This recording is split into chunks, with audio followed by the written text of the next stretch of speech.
Hello, my name is Tensei Wildemlak, and this project is going to be looking at the features of a specific neighborhood in Spring Valley, Las Vegas. My neighborhood has a REFI score of 0.7. The most common food-related establishment in this neighborhood were restaurants.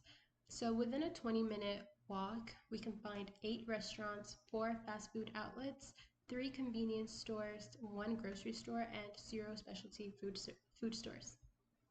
Here are the features that support healthy eating in this community. So the presence of 1 grocery store within a walking distance that sells produce supports healthy eating. Some restaurants within a walking distance in this community offer a variety of fresh and uncooked vegetables. That's the second image that you see on the slide is of a sandwich shop that displays vegetables as ingredients. There are also a few vegan or vegetarian restaurants within a walking distance of this community. So there are some barriers to healthy eating in this community. The first barrier is the oversaturation of prepared foods. This community is kind of like a food swamp because there's an abundance of unhealthy foods and an absence of grocery stores and other places where we can get produce and fresh vegetables. Another barrier is that there's only 1 food establishment within a walking distance that carries uncooked food items. Food options are limited in the 1 existing grocery store. Some changes I would propose for this community is 1, to support local farmers markets and community gardens and encourage people to shop there.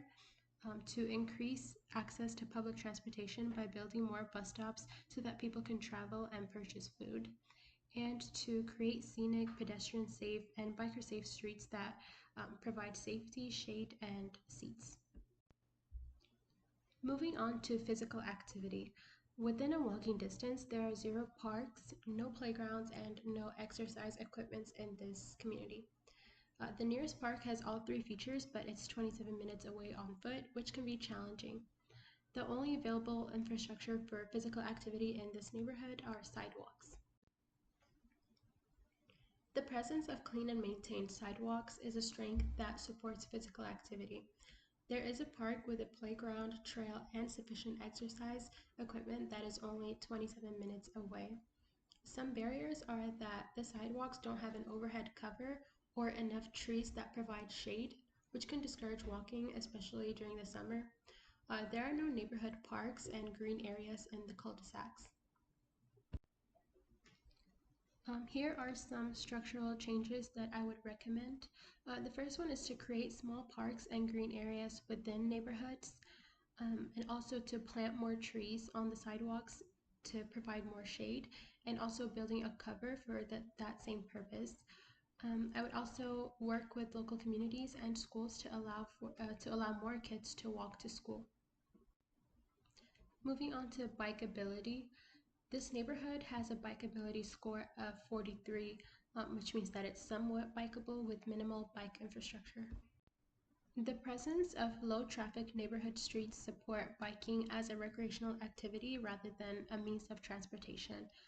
The low speed limits, which can be 25 and also 15 when during school hours, in nearby streets is a support to biking.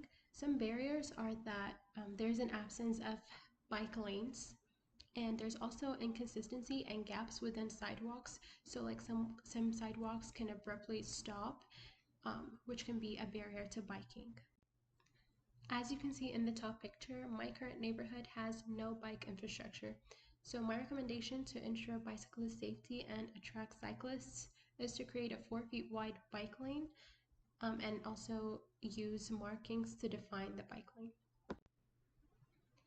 My neighborhood's walkability score is 28, meaning that it's car dependent. The transit score is 37, which means that there are a few nearby public transportation options. The neighborhood sidewalks were at least 5 feet wide. They're also very clean and maintained. There were brick walls, as well as other forms of barriers between the sidewalks and public property. Bus stops were clean, spacious, and shaded. When walking, I felt safe from traffic and also crime. Here are supports and barriers to walkability. The sidewalks in this neighborhood are clean and well maintained.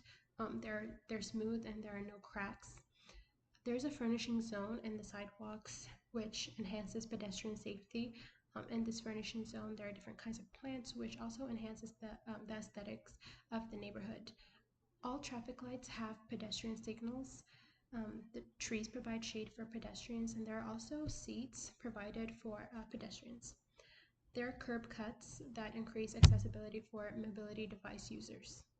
The largest barrier to walking in this neighborhood is the presence of a highway with wide roadways that creates a longer distance for pedestrians to cross.